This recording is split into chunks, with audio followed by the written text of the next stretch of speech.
Yes, yes, yes, yes. I think बताना team को live कर देंगे तो। yeah, yes, yes. We are live. We are live. 10 seconds. We are live. We are live.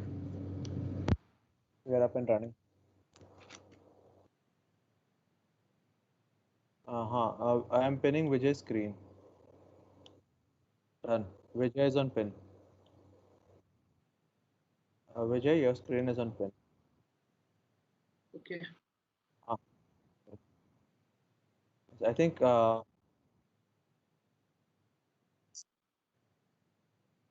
yes, yes, yes. We are live, Nishant. We already 10 seconds into it. We are live. Yeah.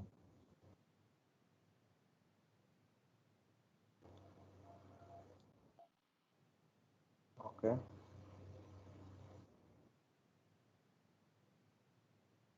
Yeah. So I think folks are yet to join us. Is it?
Hello guys. I am Nikhil.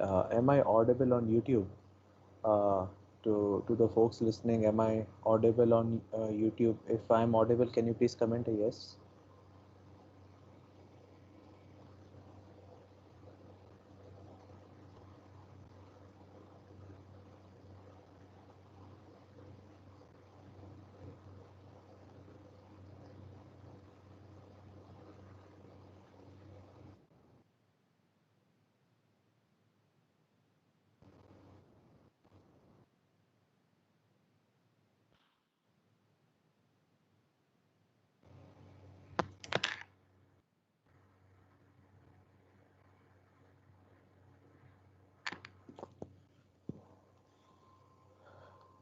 So hi folks.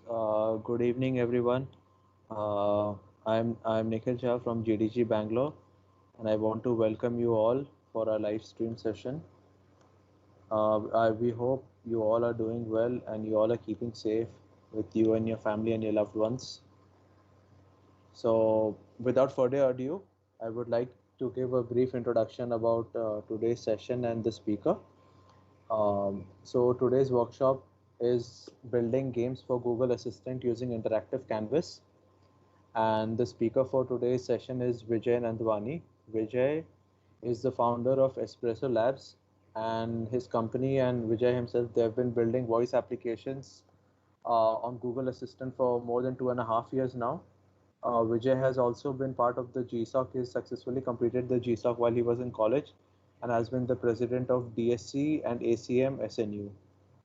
So yes, without further ado, I will be forwarding the control to Vijay, who will be taking it forward from here.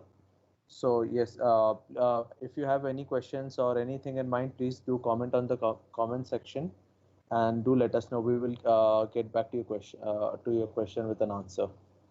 Thank you, guys. And if you guys face any glitch, also you can just put it in the comment section. We will take care of it.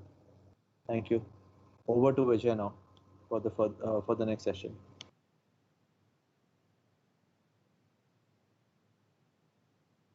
Okay. Screen.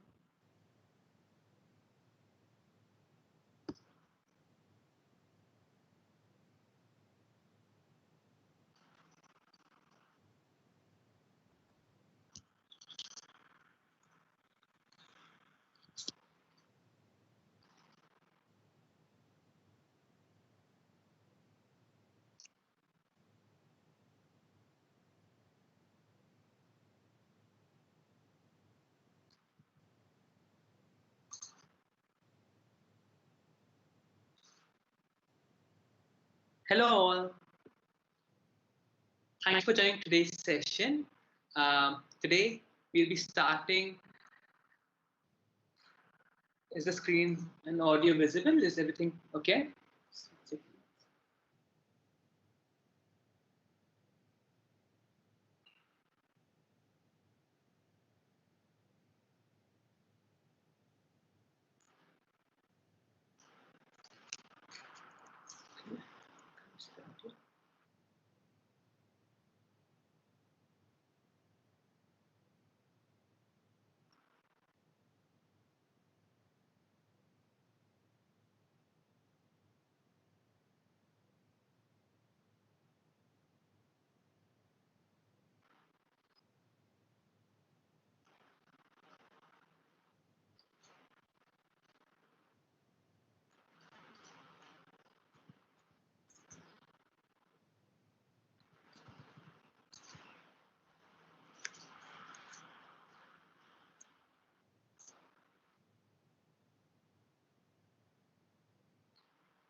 Hello.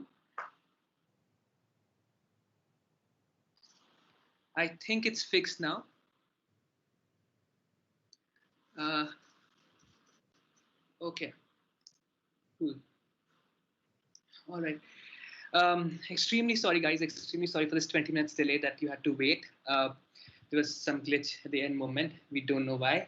But anyway, let's start quickly. We'll be still able to wrap up the entire session in 1 hour, 40 minutes. So at 7 o'clock, we should be finished by this session. We'll start from scratch, start building the game from scratch, a conversational game, and then take it to the end. So hello all, welcome everyone.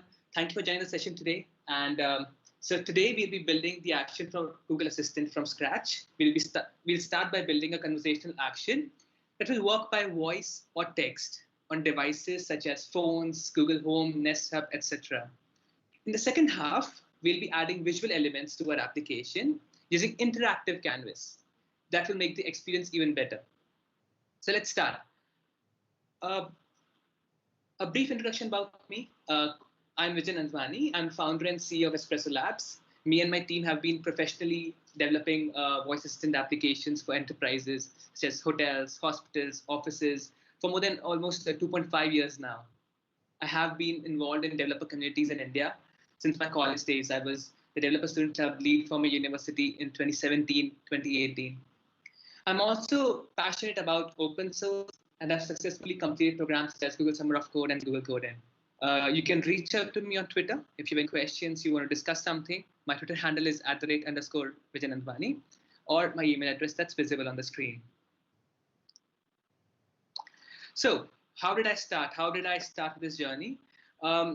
As I mentioned, I'm involved in a lot of open source programs. Then I was managing Developer Student Club in my university, and I conducted a number of sessions on Google Assistant, on actions on Google, how to develop applications. And then I got the opportunity to visit Google I/O 2018. There, I actually got to see the ecosystem, the Google Assistant ecosystem, very closely.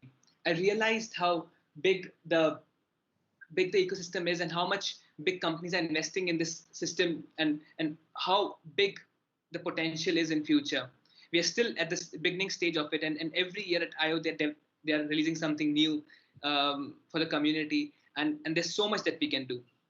So we at that time, I along with two of my co-founders, Shubhang and Pallavi, started Espresso Labs. We One of the applications that we build is Google Assistant in hotel rooms. So instead of calling somebody in the hotel, you can actually speak to the assistant and get things done. That would save on costs for the hotel and make the process some even smoother. That's what one of our product does. It's called Hello Suite. So we raised investment and moved the business focus to Europe, and because this problem is something that's a major pain point in Europe. So that's how I started. The Google Assistant ecosystem is available in more than 1 billion devices. It includes phones, TVs, cars, speakers, watches, Chromebook, headphones, and they're introducing in newer and newer devices every day. And this data of 1 billion devices is of January 2019. So by now, the number is even more for sure. The audience is increasing because they're adding newer languages for Google Assistant. So you can develop your application in multiple languages and release across the entire globe. In this video, in this session, we'll be focusing on something called Smart Screen. The device that you're seeing is called Google Nest Hub. They're smart displays. They have a display, and you can actually speak and get things done with them. So the animation that you're seeing is the game that you're seeing in the display. This is something that what interactive canvas allows to actually take your JavaScript, HTML, CSS code and make them compatible, that animation compatible for smart displays. We can actually interact via voice or by touch, and there's a two-way communication. So that's what interactive canvas does. The smart display adoption in the smart speaker category is increasing every quarter. So it's something that's gaining popularity and more people are adopting it. And that's why it's a um, very, it's a thing that we need to, that we can focus on and build for. So the agenda for today is we'll be discussing some basics. Then we'll be building a conversational version of the application. The, so the basics about Dialogflow and actions on Google should take not more than 20-30 minutes. In 40 minutes, we'll be developing the conversational action that will work on text or voice. And then next 20 to 25 minutes, we'll be adding visual elements to it using interactive canvas. So everything should wrap, we should be able to wrap by 7 o'clock. The resources are here. The slides are available here. The code is available here. And this is the link for Actions on Google Console. You can actually open these slides and follow along. Here's the link if you want to copy and open in your laptop. The code is there. So for this session, all I require is that you should know basics of JavaScript, HTML, and CSS. You should know what variables are, what functions are, and that's it. Some basics of JavaScript you should be aware of. And please ask questions in the live chat. I have live chat open with me. So if you have any questions there, I'll be. If there are any questions there, I'll answer every question that comes. Okay. So ask questions in live chat, and I'll happily answer every question. All right. So open these slides and let's start. Okay. So the Google Assistant. Google Assistant is the virtual assistant developed by Google. You can speak to it and get things done. Example, how's the weather outside? Play some music, right? So this is what Google Assistant is. It's available on devices. It's available, so such as phones, TVs, cars, watches, headphones. So on these devices, we can use the Google Assistant platform, which is made by Google. What is Actions on Google? Actions on Google is the platform that allows us to create, maintain, test, and publish actions for Google Assistant. Now, what are actions? So the analogy here can be, just like we have applications for Android and iPhone, similarly, we have actions for Google Assistant. It allows us to extend the functionality of Google Assistant for our use case. So Actions on Google is the platform that will help us create and publish those actions that we create. Dialogflow. It is a natural language understanding platform by Google. It allows us to create the conversational user interface for our action. We'll be using this today to make conversational flow for our game today. So that's the engine that has the logic for conversational flow, that where Google understands the natural language which the user is speaking. And finally, Firebase. It is a platform by Google that allows developers to easily integrate backend into the application. We'll be using Firebase Cloud Function today to write the backend logic of the game. Okay, so these are the tools that we'll be using today. So a basic flow is like this. The user makes an input, a user input. The request goes to an action. The action gives the response back to Google Assistant, and Google Assistant will provide response back to the user. So today we'll be building a game, and that would be an action actually for Google Assistant. Okay. So here's a flow that includes all the platforms. The user makes the request. Hey Google, talk to which language? The request is made on a speaker here, and that goes to Google Assistant. It converts it to speech to text. It applies NLP, some ML ranking. This is done by Google Assistant and Actions on Google platform. And it replies back. It replies back saying, sure, here's the action. It also sends a request to the Dialogflow that has defined the welcome intent for the application. So Dialogflow knows, okay, this is the welcome part of the app, and now I need to respond back to the user with the response that's written in the welcome intent. Hi there, so tell me which language. Similarly, the flow is again repeated. User makes another request. It goes to Google Assistant. It does speech to text. The natural language that comes, it match Dialogflow is the platform that will match the command that the user makes to the right intent, to the right intent. It gets the response from the backend, returns to Google Assistant, and the device on which the user invoked replies back again to the user. So that's the flow, right? If you don't know what intents are, how it's matched, that's all what we'll discuss now. But this is the flow. These are the platforms that are involved, right? Okay, so Dialogflow. Dialogflow does a lot of things, but two important things that it does is intent matching and entity extraction. Intent Intent matching is how we understand what our users are saying. We create an intent for anything a user might request. So here are some examples of intent. Right? So how do we actually understand users? We create intents. Now, imagine an app which allows us to book a table in a restaurant, right? Now, it has two features. I might want to book a table in the restaurant, or I might want to know the opening hours of the restaurant. So these two things are what a user might request. So these two things are created as intent. Okay. Now intent requires training phrases. So I'll put some example phrases for each intent. For example, for book a table, I would add some phrases like, I would like to book a table for 2 people. Please reserve a table for today evening. Things like that. Things like that. And for opening hours, I will put some example phrases.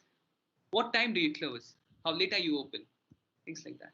Now, once we put example phrases and save in Dialogflow engine makes uses our data to train a machine learning model, and and that model is used in our action backend to reply back. And that model is such that it does not it answers the it responds back and matches the intent via the example phrases that we have written, plus it adds some of its own knowledge and phrases as well. So that's what Dialogflow does for us. We need to add as many training phrases, example phrases that we can add, but obviously we cannot add everything a user might, every way in which a user might say that thing. So that's what Dialogflow model would do for us, that Google makes for us, right? So let's say the user asks something like, till what time are you open?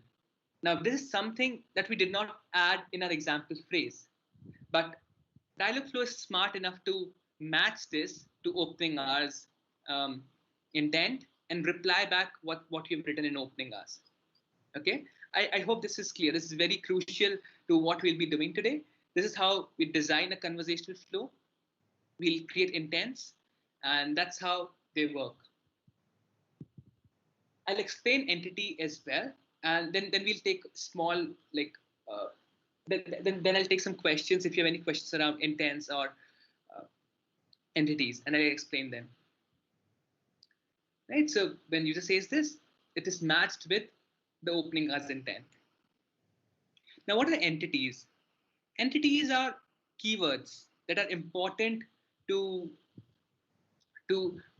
make that we require to do actions. For example, the user says, please reserve a table for 4 people. Now, 4 people is something that's essential for the business logic. We need to know how many people are we booking the table for, so that we can put it in the software that, okay, we have a booking for 4 people. So we need to extract this information with 4 people. The time that's there, book a table for 8 p.m. tonight. So these keywords that are important in a phrase, those are called entities. And entity extraction is something that Google does for us. The Dialogflow, we do it on the Dialogflow platform, the entity extraction. So what it does is you have a phrase, it matches to an intent, and also extracts entities from it.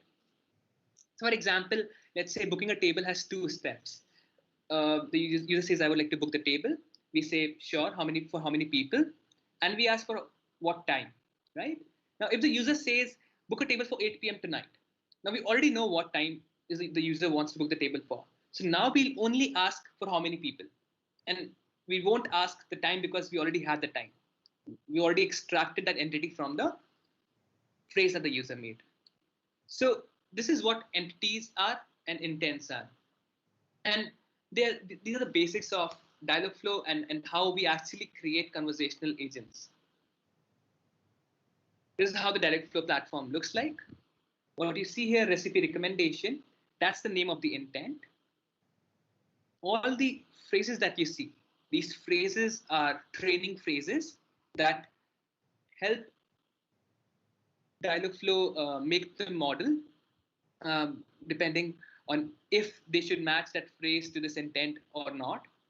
And these colored words that you see, these are entities, because we need to extract these information from these phrases to perform some kind of logic on them.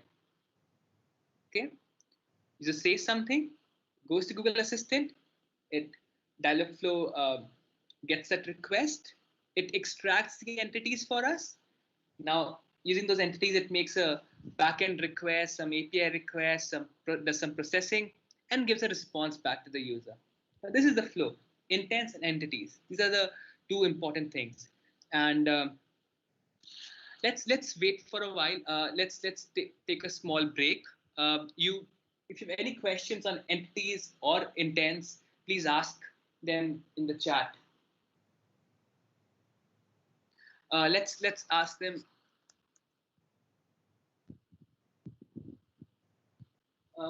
Okay, you need the link on the chat. I'll just provide the link on chat.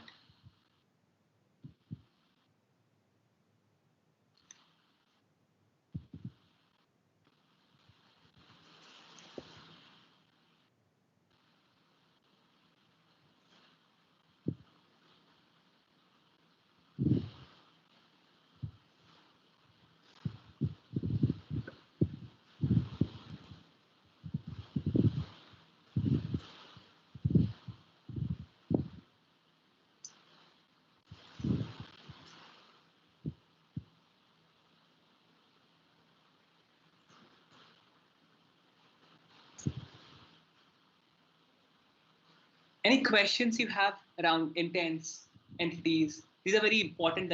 It's very important that you understand these concepts well, so that we can start making the app now. We are done with the basics. Now we can start.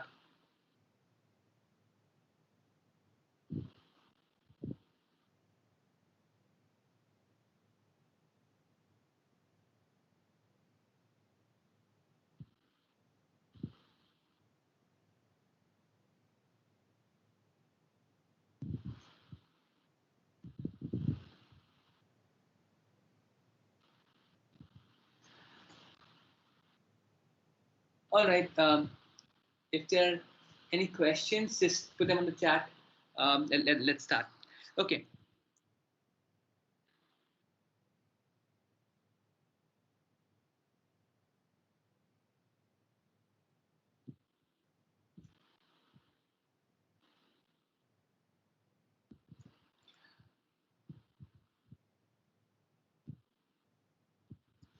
Okay. Someone asked about what are webhooks. Webhooks are actually, imagine them as the backend. They are the backend logic. That's what I'm calling webhooks. We'll actually make them. It's an API you can think of. We'll make the request to webhook and it will provide us the response. Okay, so let's code. Today we'll be making a game called Guess the Gibberish. It's very popular on Instagram. You guys must have seen it. Guess the Gibberish is something in which the game gives us some gibberish phrase and we need to figure out what the exact phrase is. So we'll be building this game in Google Assistant today. All right, so first step is we go to Actions on Google console. We go to console.actions.google.com. Here we click on New Project. Just give it a name. GDG webinar. Create project. The category select conversational.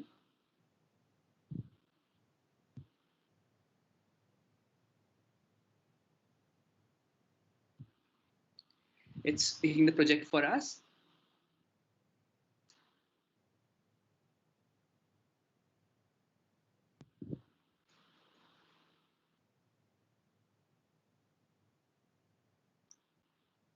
Okay, click on build your action and add action. Okay, let's get started. Build your first action. Here it says custom intent, right? We need to build a custom intent for this. So let's build it.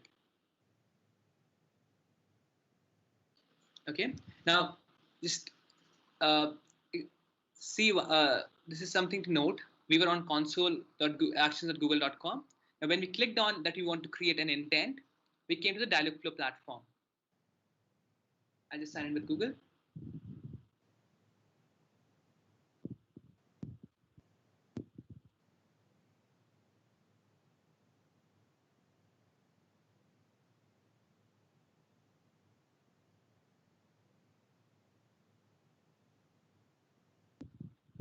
Okay, cool.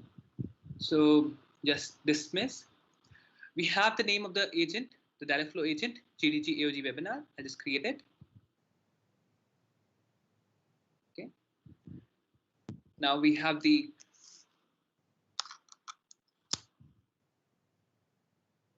Dialogflow agent ready for us. We can see two intents here. They are called default welcome intent and default fallback intent, right? To try out our action, we can type here. Let's just type hi and press enter, and it replies back, hi, how are you doing? The intent that is invoked is default welcome intent. This is the default welcome intent. Let's open it. Okay, just close events. Here are some training phrases. Now, these are the training phrases that come by default. If somebody says hi, hey, hello to your app, this welcome intent will be invoked. And the response that will be given is, hi, how are you doing? Good day. What can I do for you today? Right? So what we got is, hi, how are you doing? And this is one of the response that we've written in this intent. It chooses one of the responses randomly and gives that response. Okay. Now, let's try to change this response. So delete the other responses and type here.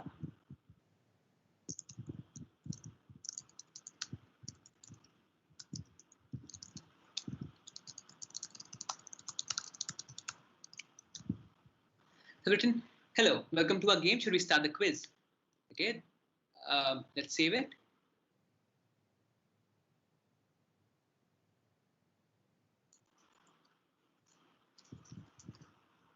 It says agent training completed. So the agent has trained. And now let's say hi.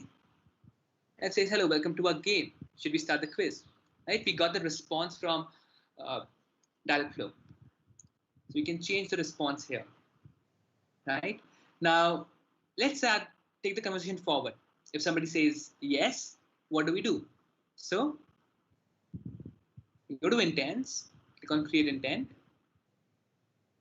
intent name, I'll say start game. Okay.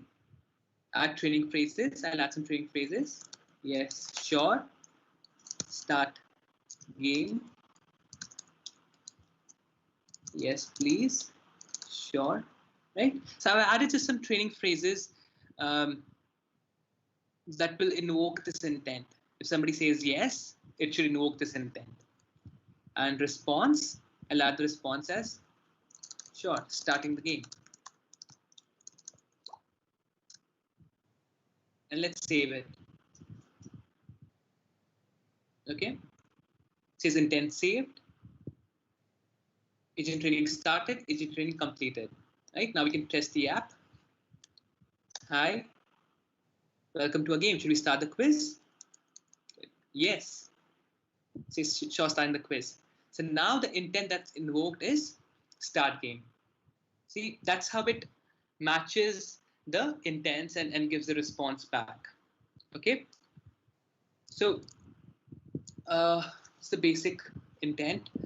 Let's add one more intent for no. So just intents. create intent. Say don't start. Add some training phrases. No, don't start.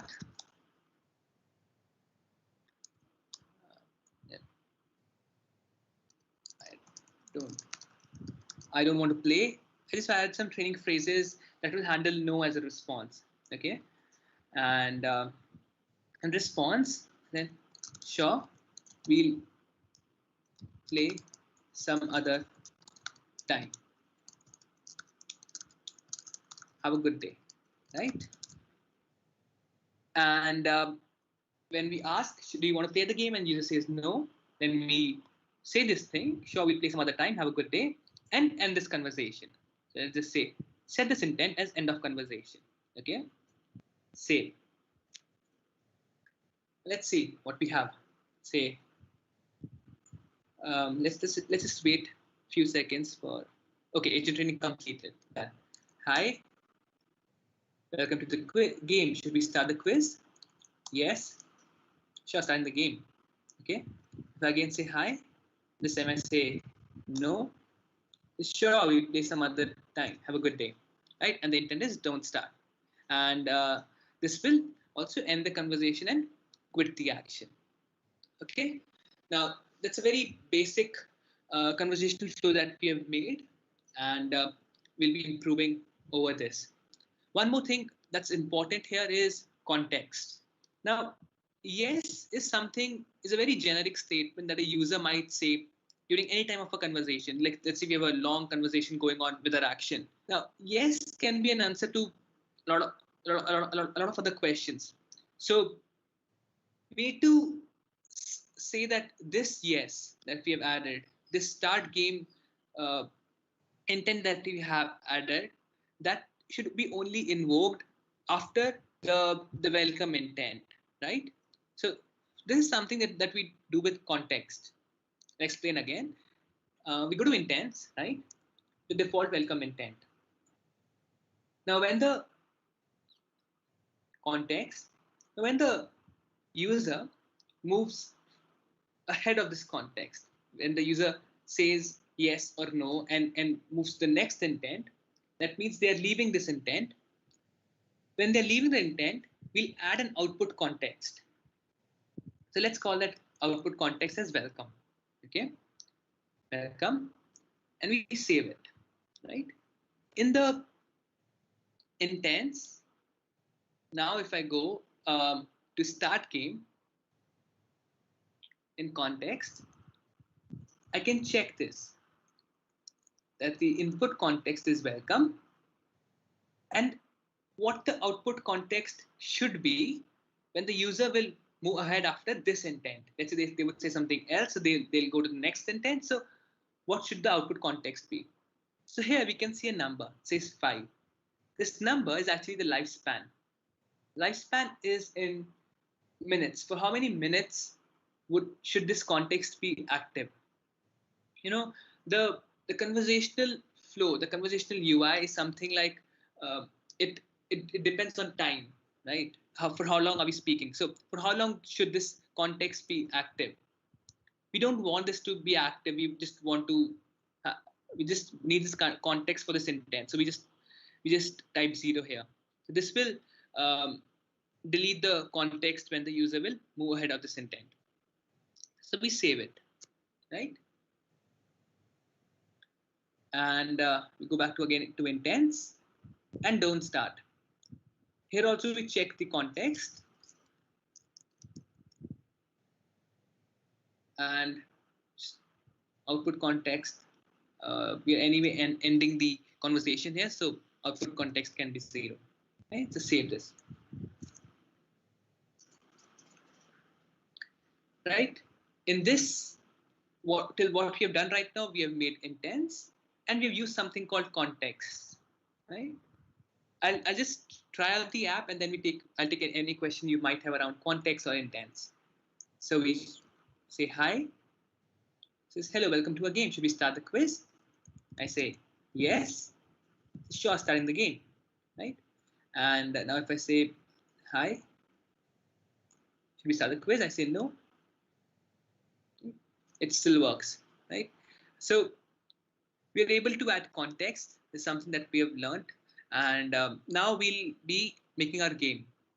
We'll be making a small improvement to this. We'll be using entities and adding entities and webhooks to this code. But just want to know if what you've done till now is it clear, or if you have any questions.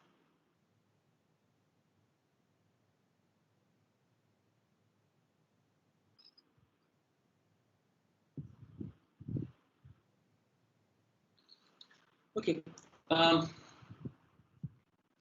don't see any question till now. So if you have any questions, please put them on the live chat and I'll answer any question you might have. Okay. All right. So we did these things.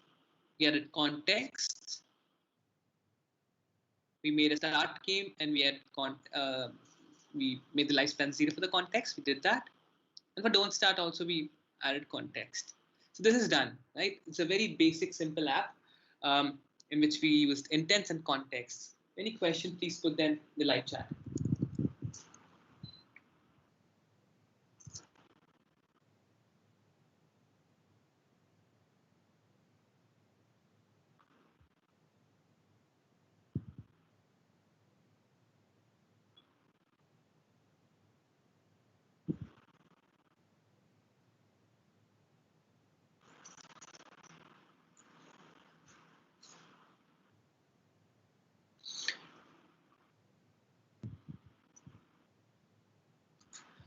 All right, let's move ahead now. Okay, so now we'll be adding fulfillment. Okay, let's see how do we add fulfillment. So open the GitHub code. I have the code on GitHub. Go to functions, right, and open 1.js. Okay, we have this code for this is the backend code that we have, right? We'll be putting this in Dialogflow. So we go to Dialogflow, go to fulfillment, and we see two options here: webhook and inline editor. So fulfillment is the backend logic that will provide the response to whatever request comes, right? So it's the backend for the application, right? There are two ways to make it. Either we can make a webhook where we put the URL to our API, any auth or headers are required, and it will make the agent will make the request to our API, or we can actually make the backend here using inline editor. For this session, I'll be using inline editor enabled, right? It says that it requires billings. So I just open Cloud Console and enable billing for the project.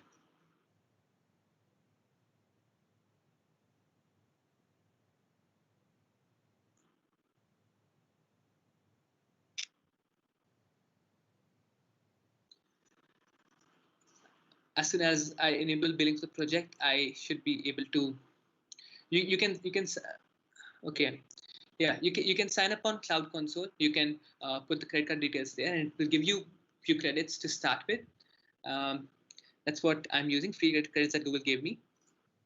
Set account. So I've enabled billing for this account. Now, once we've enabled billing, we can use inline editor for this project. Just enable. See, we can use it now.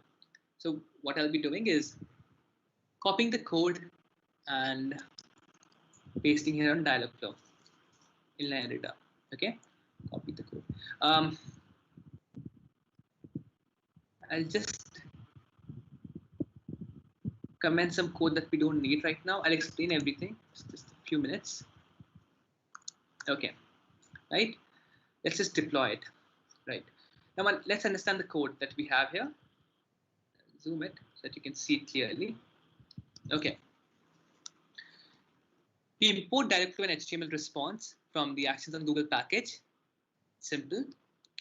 We import Firebase functions package that are required for deployment, right?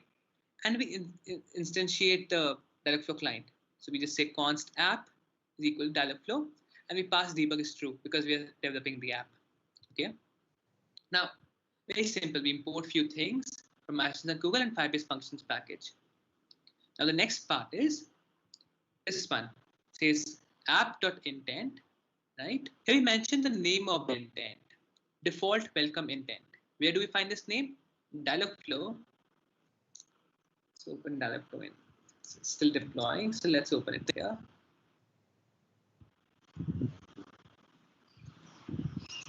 Intents. So here we can see default welcome intent, right? So this name we have put here, right?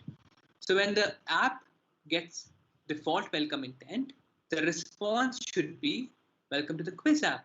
Do you want to start with the first question? Okay, so we've already seen how to add response from Dialogflow. We did that here. We added a response from Dialogflow.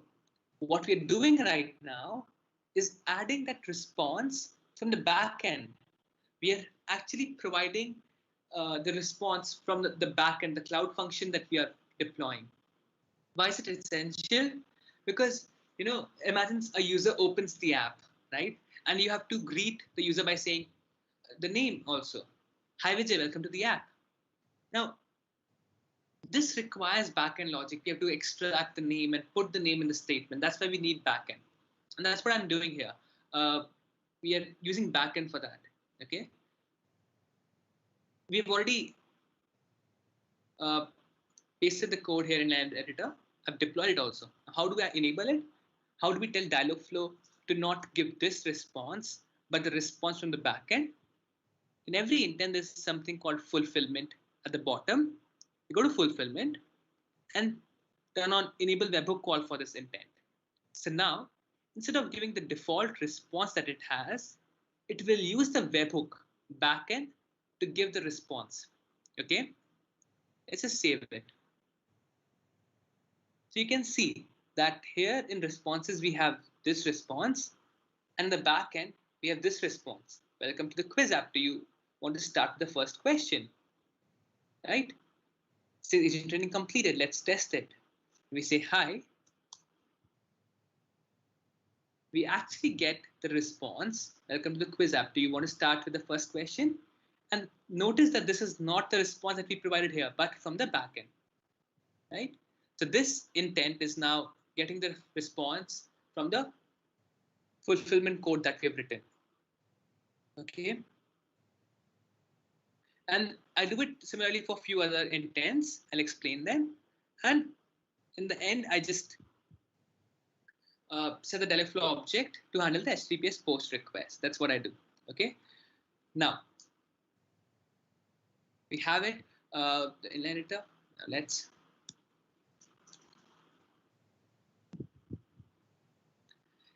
make a new intent. Okay. So what will happen when the user will say, when we say welcome to the first question, we want to start with the first question. The user says yes. We want to ask the user to choose an animal, right? So let's do that. Let's go to start game intent. Here also we in the fulfillment we enable webhook so that we handle this from the backend. Okay.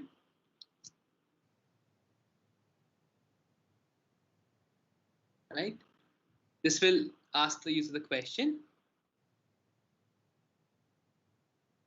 Let's go to editor and uncomment the code for the intents that I had commented earlier. Okay. So which intents I'm now allowing in the backend? The start game intent, one intent called answer intent, and default fallback intent. We have this intent, start game intent, we have this that handles yes. We still don't have this intent, answer intent that we'll make now. And this is the default fallback intent. Okay, let's deploy it. We haven't discussed fallback intents. Fallback intent is something, let's say we ask, do you want to start with a quiz? And instead of saying yes or no, user says something like banana. Now, this is something, banana does not match with anything else, so it goes in the fallback, right? So let's enable fulfillment for the fallback also, default fallback. And in fulfillment, we say enable webhook call for this event. So that's the fallback response is also handled from the fulfillment function that we have. Okay. Right. So it's still deploying. Let's wait for it to deploy.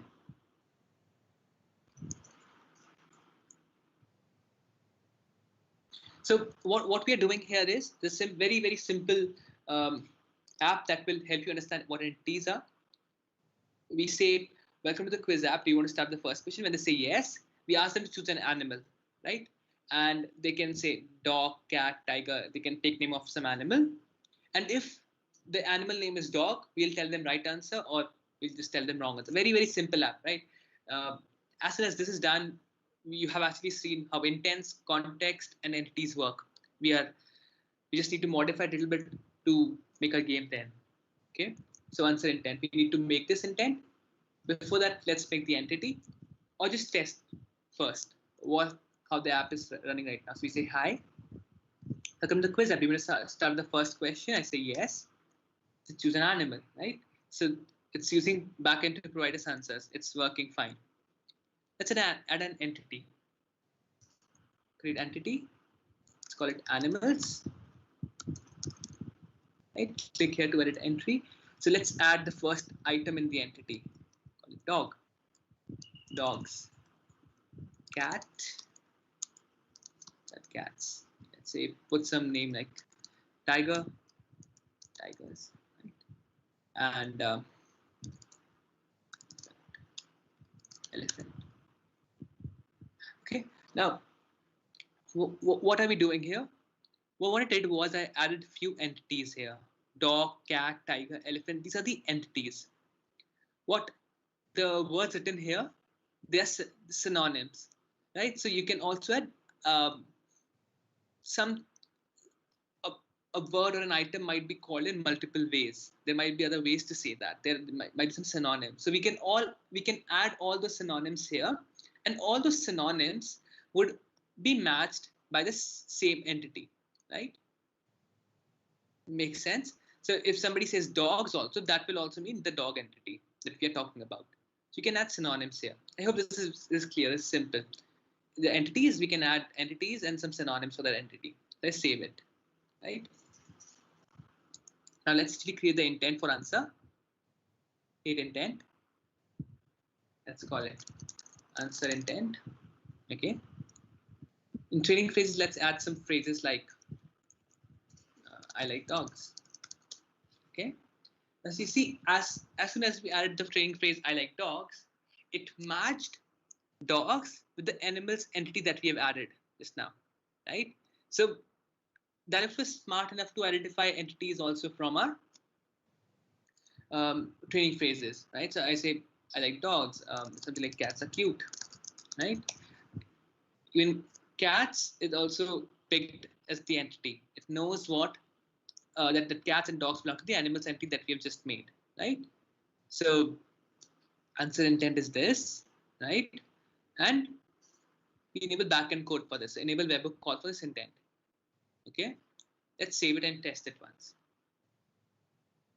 How it would be handled in backend, I'll just explain in a few minutes. Let's just test it once. Okay, so I say hi. Let the agent training get completed. Okay, completed. I say hi. You want to start with the first question? Yes, sure. Choose an animal. I say tiger. This is wrong answer. Okay.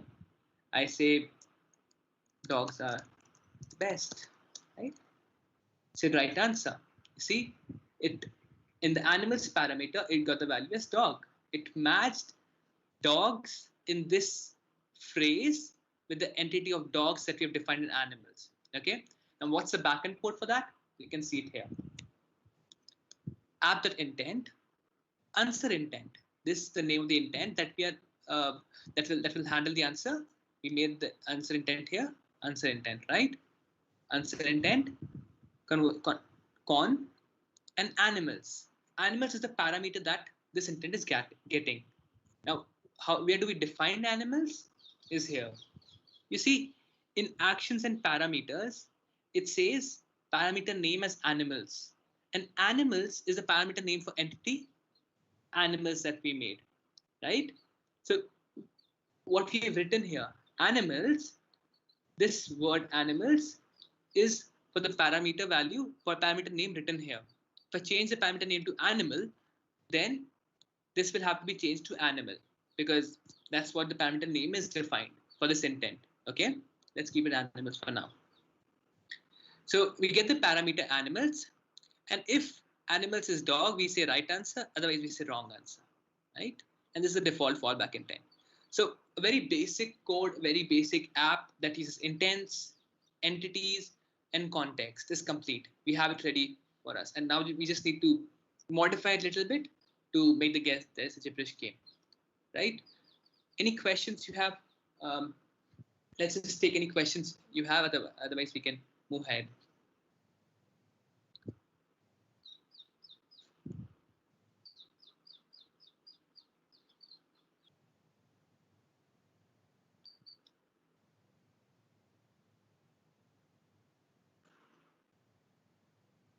Please ask the questions in live chat if anything is not clear.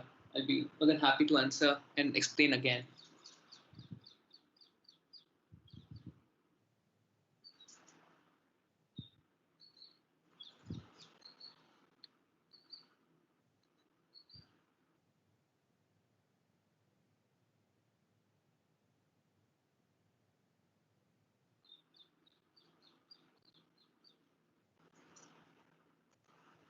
Yeah. Cat also goes in the animals entity. For example, let's just run it. Says hi. Right. I say yes. And here I say cat. Okay. See, it says wrong answer because of a logic that we've written. It's just a weird logic. Um, the parameter here is animals and the value is cat. Right. So I would have said cats are the best, right? Still, the parameter that would be extracted from this phrase would be cat, right? Cats are the best. That's what the user said. The response that the backend gave is wrong answer. The intent is answer intent, right? The parameter name is animals and the value is cat. Okay. I hope it's clear. Right. Now let's move ahead. Okay. So we have enabled fulfillments. We have done the app. Now what we're doing is guess the gibberish. So an example question is fist dub humping. The answer is fist pumping.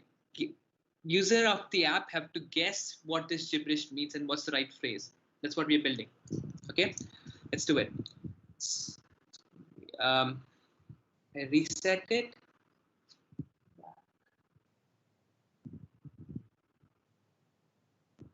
Okay, Kaushik, you're getting that error because you don't have sufficient permissions. Because just go to just change the project name to the name that you have. By default, it's just the project might not be selected. Just change the project from the top. You would see it here. Let me open it once.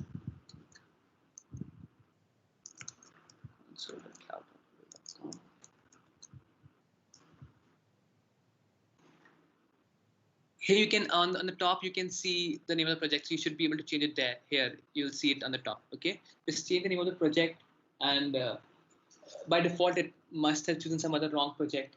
That's fine. Okay. All right. Let's start. The backend code. If we go back to functions, 2.js, right? Let's copy this. It's the code that we have. Okay, haven't changed anything here. What I've done is made a dictionary, right, called question data. Now this dictionary has about 17 items. It has question and answer. Right? So I've copied it. Let's put them in the fulfillment.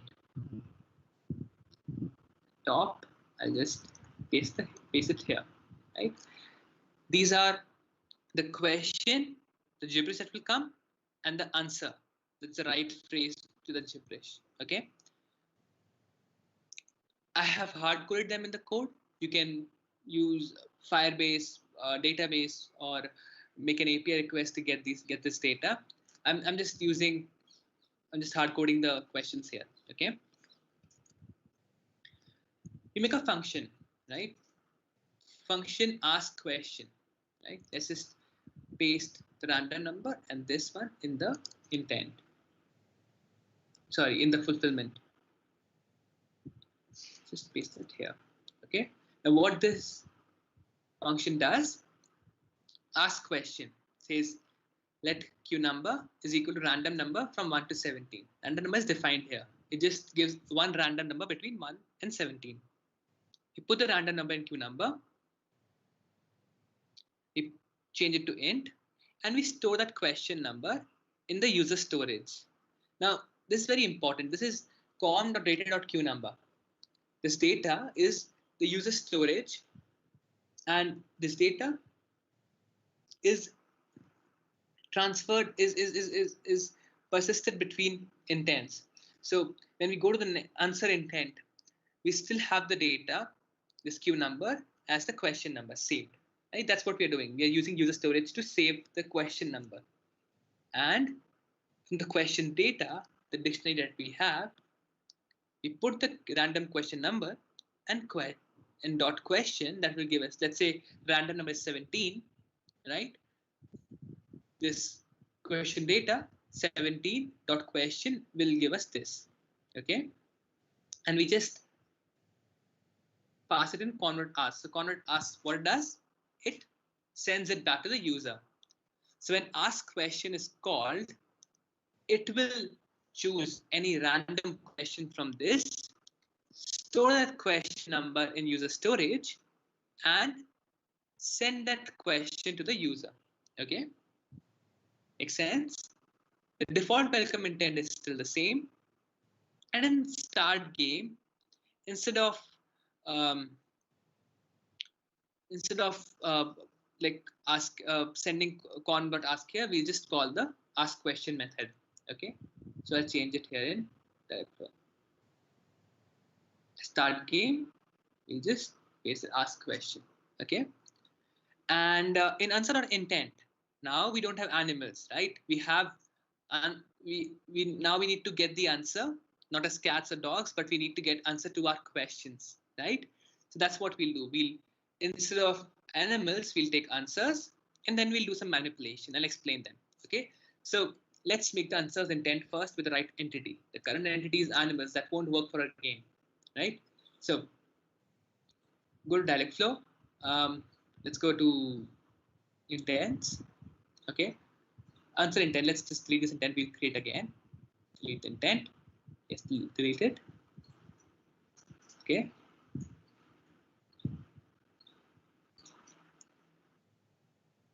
Let's go to entities. Okay, and animals entity. We don't need it anymore. Okay, delete. Right. We'll create another entity to store the answers that we have. Okay, I'll go to the raw mode so that I can paste all the answers in one go.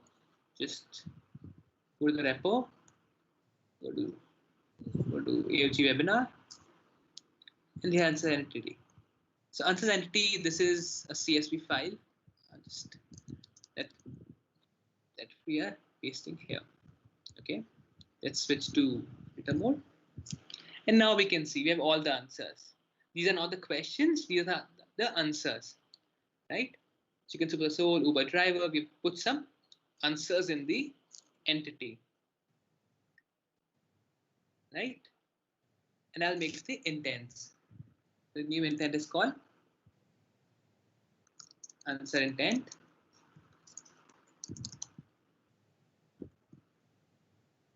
Okay, in training phrases, I'll add fist bumping. Okay, now we're smart enough to categorize that as entity. Let's just copy some more answers, a few more answers. A butterfly. Okay, again, categorize answers. Next box like. Okay. Okay. And enable fulfillment for this. Enable the book of this intent, right? And let's save it. Okay, just in case if it's not clear what we've done, I'll just explain again. We put all the answers in entities. So the dialog flow is able to extract the exact phrase from whatever the user is saying, right? So that we can get the exact phrase and then we can compare it with the answer that we have in the backend. Okay, that's why we made the entity. Just like we made the entity for animals, we made the entity for answers. Here, what I'm doing is I'm just putting the right answer in the training phase. So what Dialogflow is learning that if only this format comes to me, then I'll match it to this intent.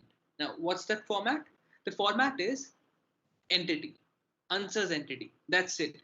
Nothing before or after answers entity. So if answers entity comes to me, I will match the intent as answer intent. That's what Dialogflow the model is learning because we have put it in the few entities in the training phrases. So Dialogflow model has learned now that if answers entity comes to me from the user side, I'll match it to answer intent. Okay, we have enabled a book call for this intent so that our backend is able to handle the response. What our backend does, go to functions, 2.js, okay, like zoom it, right? The backend does says answer intent, right? Say we get answers in the parameter. Why? Because we have the parameter name is answers here in the intent. Okay. So if answers is equal to question data, this is the dictionary that we defined above, con.data.q number, we're extracting the question number from the user storage and we are getting the answer. This is the right answer that's there in the dictionary. And we're comparing it with the answer that the user gave. If it matches, we say your answer is correct. Is your next question. Else, we say a wrong answer. We tell them the right answer and then we tell them, here's your next question. If the user says something completely different, right, and that does not go in the answer intent, then where will it go? It will go in the default fallback intent, right? So, for example, if the I was supposed to say Xbox Live or I was supposed to say one of these entities, but I say something like elephant that's not in this entity, then where will it be matched? It will be matched in the fallback. And that's also wrong, right? Because I said something wrong. So again, I'm saying the same thing, wrong answer. The correct answer is this. Here's your next question. Okay. So after both these if statements, what I do is just I call the ask question again. And here also I call the ask question again. Okay. So let's just copy this code in the fulfillment and deploy again and test it. Just replace this, paste, deploy. Okay, now we'll be able to test the application. Any questions you have, just please put them on the live chat. Yeah.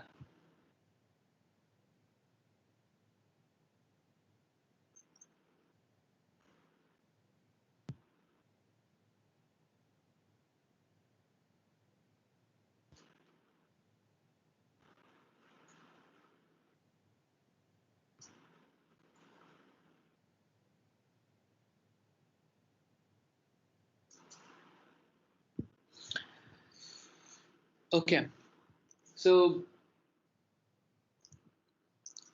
we can. I just want to till it's deploying. I just want to tell you one more point. We can test the app here, or we can also click Google Assistant. Okay, we click here, and it will open the actions on Google Console, and we can test the app there also. Okay, so it's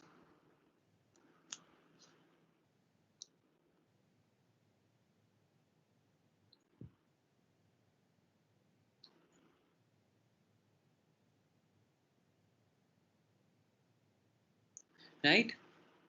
See, this is a very good way to test the application, that action that we are building.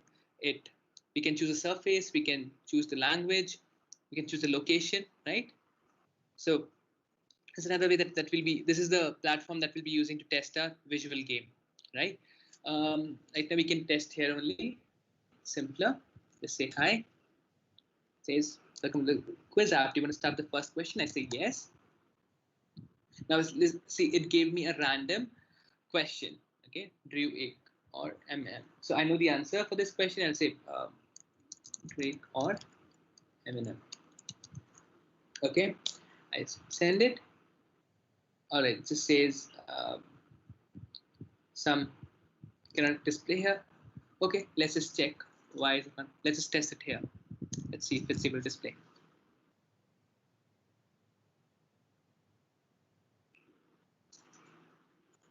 Getting the test version of my test app. Welcome to the quiz app. Do you want to start with the first question? Yes. Chess to wit. Okay, so the answer is just to it. Your answer is correct. Right. Here is your next question. Sanskrit is the next Bora question. Hershey's chocolate. Okay. Now let's say I don't know. I make something wrong. I say elephant. Wrong answer. Right. The correct answer is a bar of Hershey's chocolate. Here is your next question. Own late eggs, amen hit. Right. So we have been able to make the guess the gibberish game, very basic version of the game that works right now. We can deploy it on phone.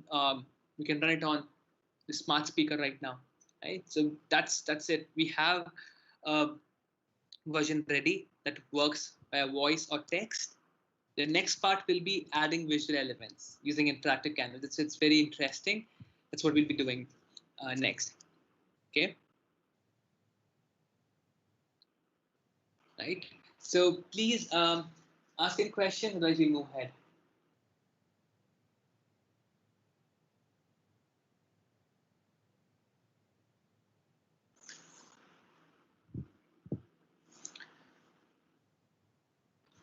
Okay. Right. So I don't see any questions. So let's go ahead. Okay. Now we'll be using interactive canvas now.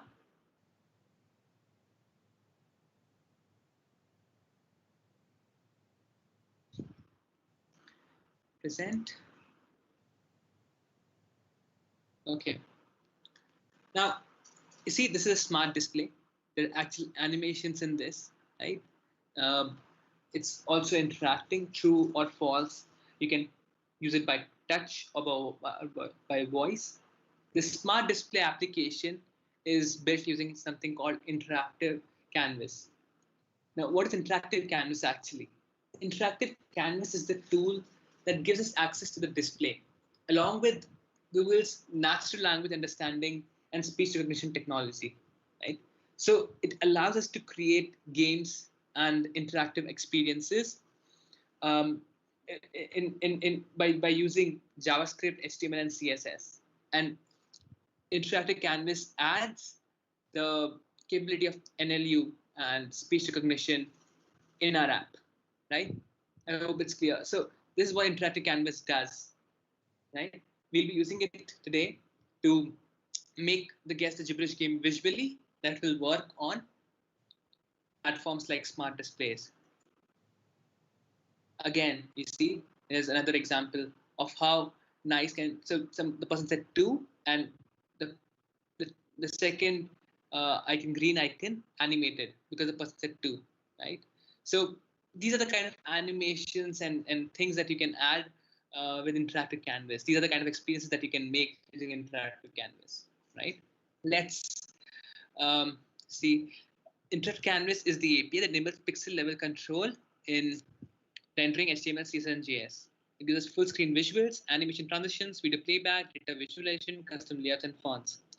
And you don't need to modify your existing code a lot. If you're using React, it will work. If you're using Angular, if you're using, let's say, Pixie.js or GreenSock, all your animations library or your backend JavaScript code should be compatible with interactive canvas. You can use the framework that you're using right now. Okay, so that's what we'll be doing. I have a basic HTML code, CSS code. We'll deploy it using interactive canvas and we'll be testing it, right? So let's start. Let's add HTML and interactive canvas. Okay, I'll just stop sharing the screen for a second so that I can share my terminal and visual code as well.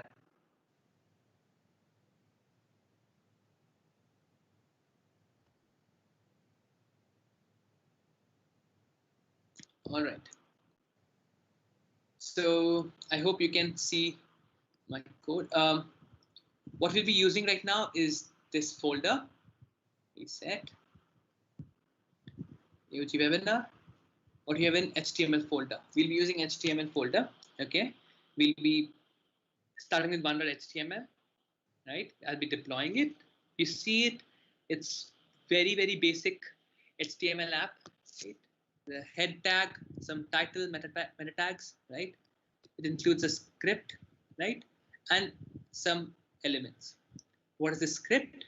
I'm just using a library called Wired.js, right?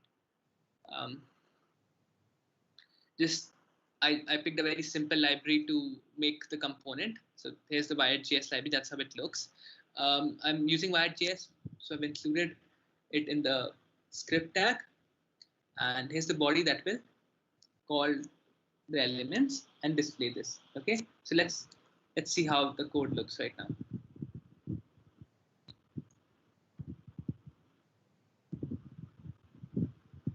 Okay, I have it here. I have the AOG webinar open here, right? I'll just okay. Right, so have it here, one.html, right? Let's make a new folder. New folder, not here. It's live, okay. Here in the live, I'll just copy one.html and style.css. There's some basic CSS and the basic HTML. CSS is just very simple, very basic, simple CSS. Live, rename, index.html. Okay, so now we have index.html and we have style.css in the live folder. Okay, let's open to the terminal. I'll zoom it so that you can see it clearly. Okay, I go to. Okay, so we have the folder called live. Just go in the live folder, right? And let's we're in the live folder. Now what I'm going to do is we have a basic HTML and some CSS. I'll just deploy this on Firebase so that we can actually see it online. We can host this code. That's what I'll just do. So I'll just do Firebase login. You can install Firebase tools. It's pretty easy to install. You can install them and then you can do Firebase login. Why I'm doing this? I'm using Firebase hosting so that I can host the index.html online and we can see it in the web, right? That's what I'm doing right now. So I just do Firebase init. Okay. What I'm going to use right now is hosting. All right, I just use spacebar. Okay, hosting. Right now it asks me to select the project, the Toolstar project. Where do we find the project name? We find it here. You see this GDG AOG webinar. That's the project name, right? You can actually, if I open the cloud console, I can see it here. GDG AOG webinar. That's the project name. Okay, so I'll just select my project here.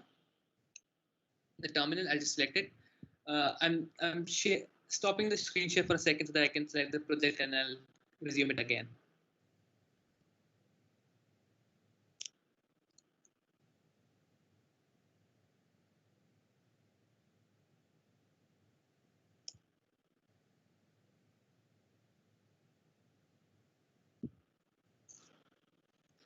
Okay, I hope you can see the screen again.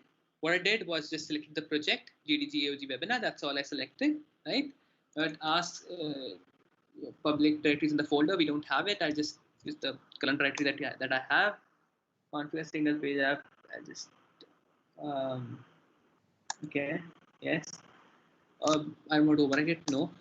Okay, so we have it, right? Now let's just do Firebase deploy. What it is going to do is the basic index HTML that we had, it's going to host it online and it'll provide us a link. Simple as that.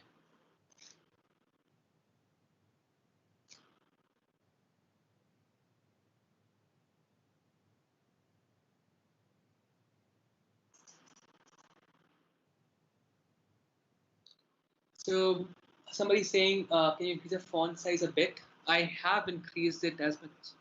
I think I'll do it more. Yeah.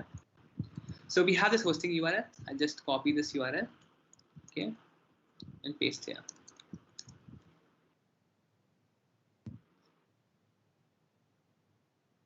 Okay. Here's the app. Very simple layout that we have. It says guess the gibberish and a start button. That's it. Okay. Doesn't work. Doesn't do anything. Right. So now let's load this application in the smart display. How do we do that? Right. Here. This is the piece of code that will allow us to open the application that we have in the interactive canvas. It's pretty simple. It says if Surface has the capability for interactive canvas, then we provide a new HTML response that has the URL for the application we just deployed. Okay. You don't have to use Firebase hosting for deployment. It can be any random URL. You can just load the URL in smart display. Okay. So that's what I'm doing. We just pass this URL and it will open and load this URL only on the devices that have the capability for interactive canvas. Okay. I hope it makes sense. So let's do it. We go to AOG webinar. I go to functions again. Open 3.js. Let me make the code bigger. Okay, I hope you can see it now. Okay, so everything else remains the same. Navigate and everything else remains the same. All I'm doing is adding this piece of code that will load our application. That's all I'm doing. Go to Firebase functions. This is the editor. And in the welcome intent, I'm just pasting this code, nothing else. Okay. Now the URL this piece of code has is wrong. So I'll just copy the URL from the URL Firebase gave me when it deployed it. Okay, I'll just replace it. Where did I get this URL? I got it in the terminal. Here's the URL that I received. Okay. So I'll just paste this URL and deploy it. Okay. Now we can actually test this. When we run the application, it should load the URL that we have. It should load this HTML. Okay. Here's the test. We should be able to test it here. But one small thing to keep in mind before we can actually test interactive canvas, we need to actually enable interactive canvas for our app. How do we do that? Go to deploy. Right. And in the category, I choose games and fun. Why I'm choosing games and fun? Because as of now, Google is only allowing interactive canvas for games. Right? You can use it to make a shopping website or a booking website, but as of now, Google is only allowing interactive canvas for games. That's why I'm choosing the categories in games and fun. And select yes. Does the canvas use interactive canvas? Yes. And we save it. Now we can use interactive canvas in our action. It's configured. Okay. Let's use it. It's done. Let's go test. Okay. And I say talk to my test app. And see, voila, we have the display. We have the interactive display on the console.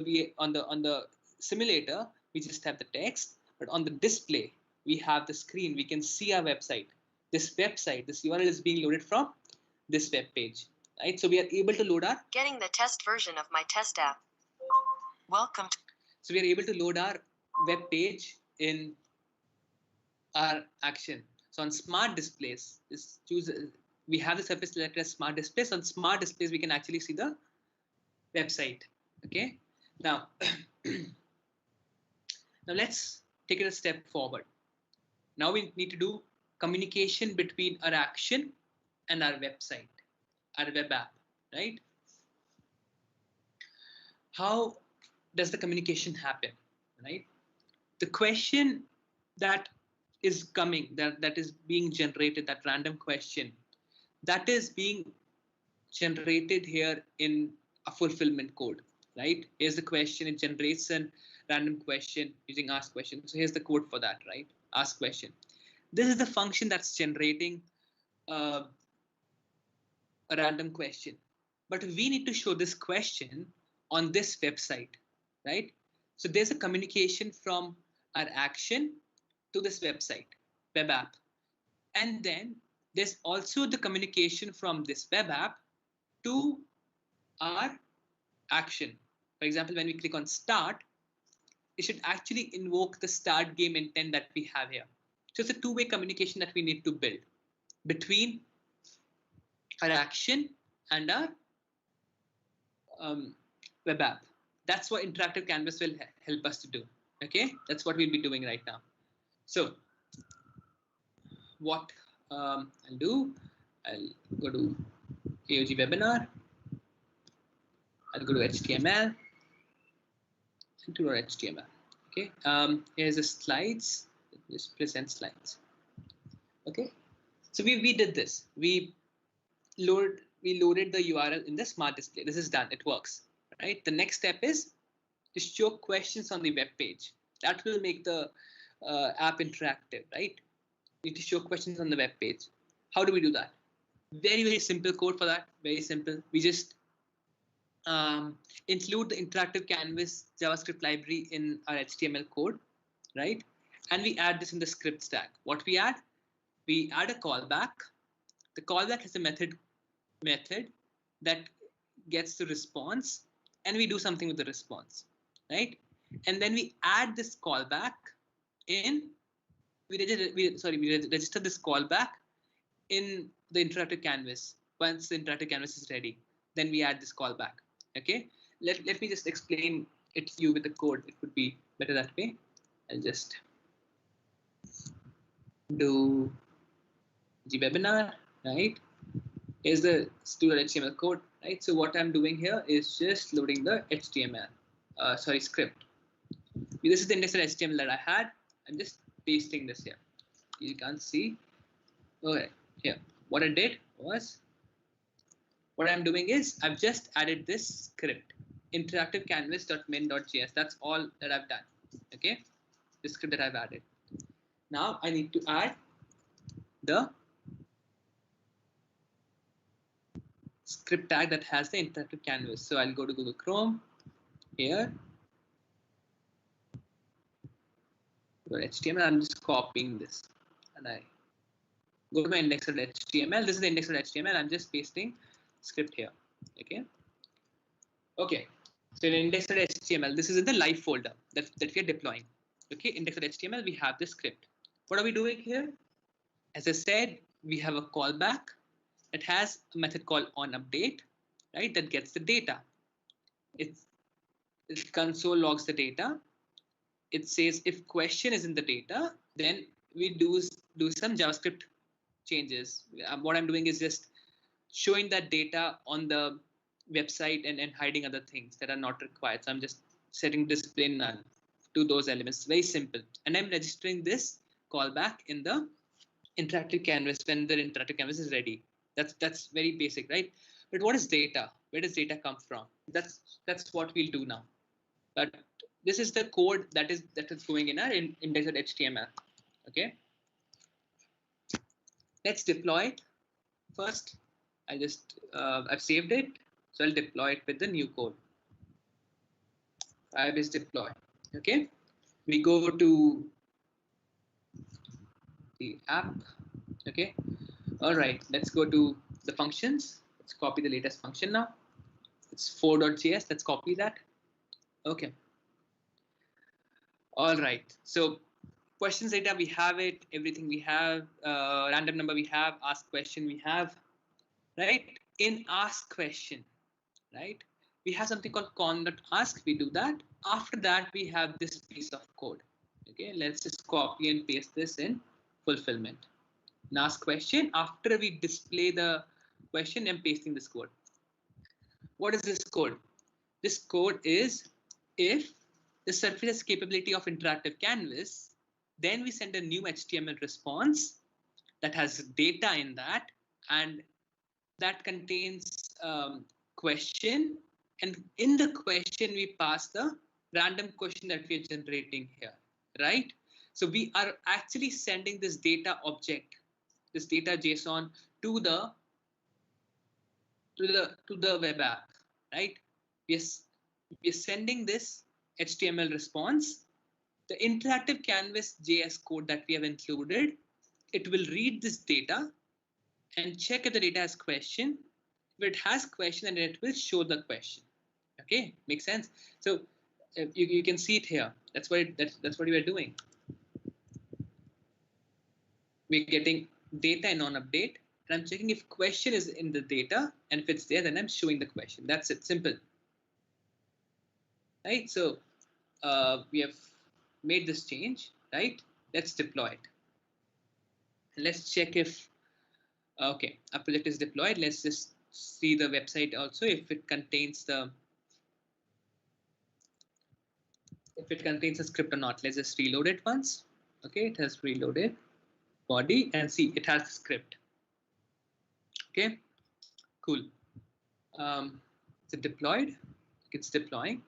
As soon as it's deployed, we'll be able to test it. And when the new question comes, it will be displayed on the smart display, because we are sending data, we are sending question in the data as an HTML response from our backend fulfillment that we have. Okay, just deploying. Let's wait for a few seconds. If you have any questions, please ask them on the live chat. Okay, cool. It's deployed. Let's test it now. So I go to Action Google console. I'll just go to test and refresh it. See how the logic, the testing of the application and publishing the application, those settings we are changing in Actions on Google console. But this actual conversational logic of how the app is moving ahead or back and forth is in Dialogflow. Right. So just say talk to my test app. Okay. Let's get the test version of my test app. Right. Welcome to the quiz app. Do you want to start with the first question?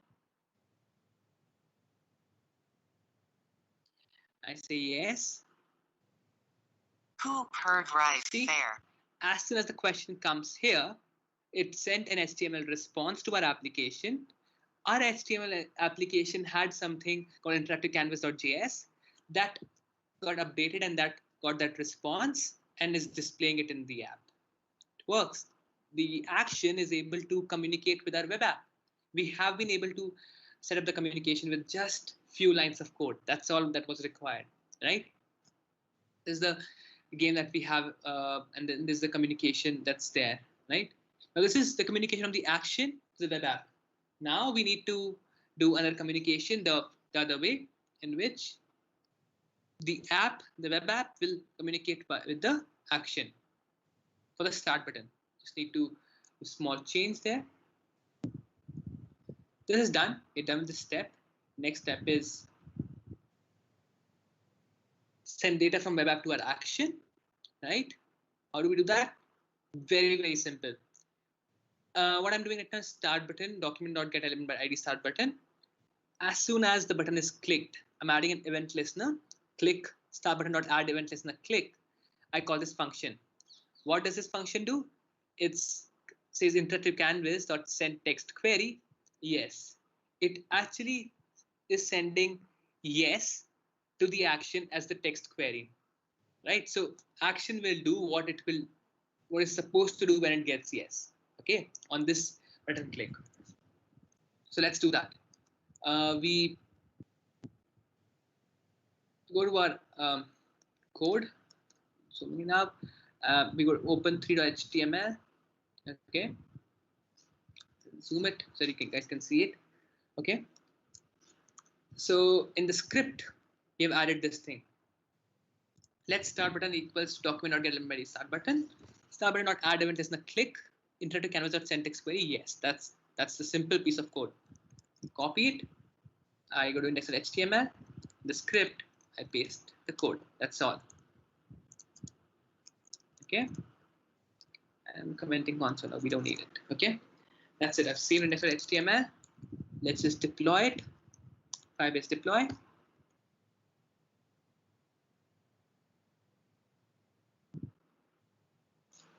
It's deploying. Okay, as soon as it's deployed, we'll check if the code is updated on the web app or not. Okay, it's deployed. Let's open our application. Okay, we have the, let's reload it. And we can see in the script, it has the event listener that will send the query yes. So it works. Let's just test the application now. We reload it.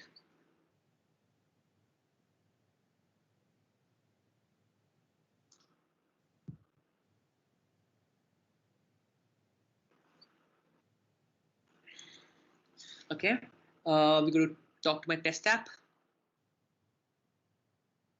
Here's the test version of my It test loads app. the app, right? Welcome to the quiz app. Do you want to start with the first question? Now let's click on start. That's what we've added. So I click on start. As soon as I click on start, it sends yes as the Drew query. Acor ham ham Yeah? ham. It's exactly similar to us typing or giving a voice response. That's what interactive canvas allows you to do. It allows your app to interact with the Google action you have, and users will be able to type, speak, or touch your application to do interactions. So I clicked on the start button and said yes, and it shows the question now, right? So here's the visual game that we have made using interactive canvas, using simple JavaScript, HTML, CSS. We have it ready. It works on smart displays. You can actually deploy it on. You can actually publish it on the Actions on Console marketplace, and it will work on smart displays around the globe. Yeah. So we're done with the game that we wanted to make today. A simple game, right? I have the code available in the repository that I've shared the link to. Okay. All right. So we have the game ready. Done. So we are done with the game, right? So what are the next steps? Yeah. We can add an option for scoring. We can store scores if the answer is right. We can add to score when we can display it. Right? So again, simple two-way communication is required for scoring.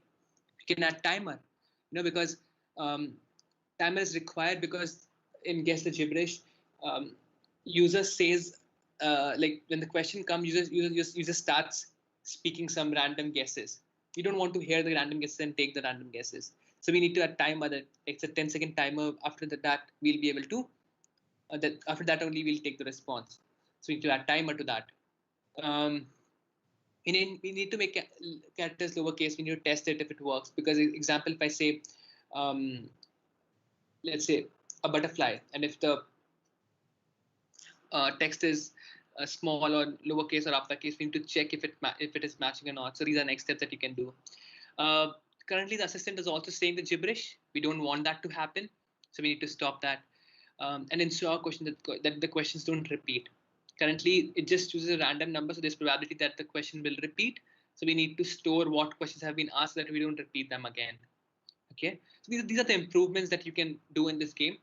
But with a very, very basic version of this game, which works on smart displays, is working. Here are more resources to get started and get the support. The console, templates, Dialogflow, more videos, and code labs. You can use these resources to explore further. Okay, and that's it. That's the session that we had. Yeah, I'll if there are any questions, I'll take the questions. But the demo, the deployment, everything is complete. Yeah, you can reach out to me on Twitter or via email if you have any questions, if you want to learn more, if you want to discuss something, and I'll be happy to speak with you. Okay, so let's see if you have any questions and then get done with the session. Thank you so much for attending the session. If if you have any feedback, it would mean the world to me if you can just share the feedback on Twitter, on social media, or just write to me. I would like to know if the session was helpful for you or not, if you learned something new, and maybe we can do next more advanced sessions in future. Interactive Canvas and Google Assistant um, is something new uh, that's developing every year, that has new features coming in, and there's a lot of things that we can do. So it's a very interesting topic, and please share your feedback with me or online, and I'll be happy to um, reply back and get back to you. Okay, thank you so much. Have a great evening. Let's see if you have any questions. Does Google Assistant app allow interactive canvas in smartphone? Yes, it does. You can use interactive canvas on smartphone. That's possible. I mean, I can actually show you also if I choose a phone here, right? And I cancel it, and I run the application.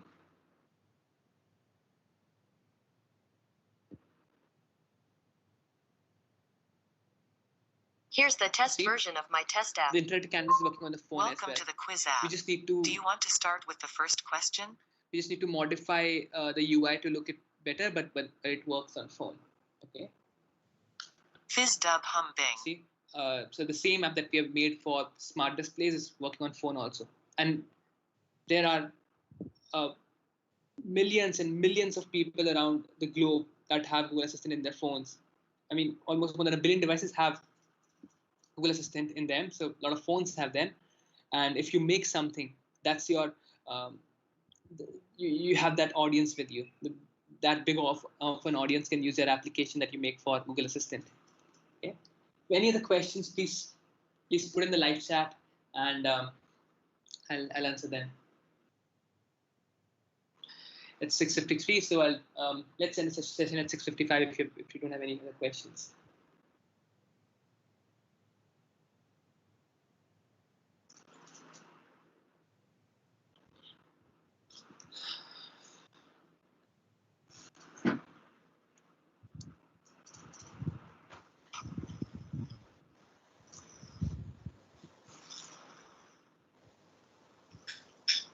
Hello. Hello. Yeah, hi Vijay. I'm audible. Yeah. Hi. Okay. Yeah, hi Vijay. It was an amazing session. Thank Yeah, you so I much. hope.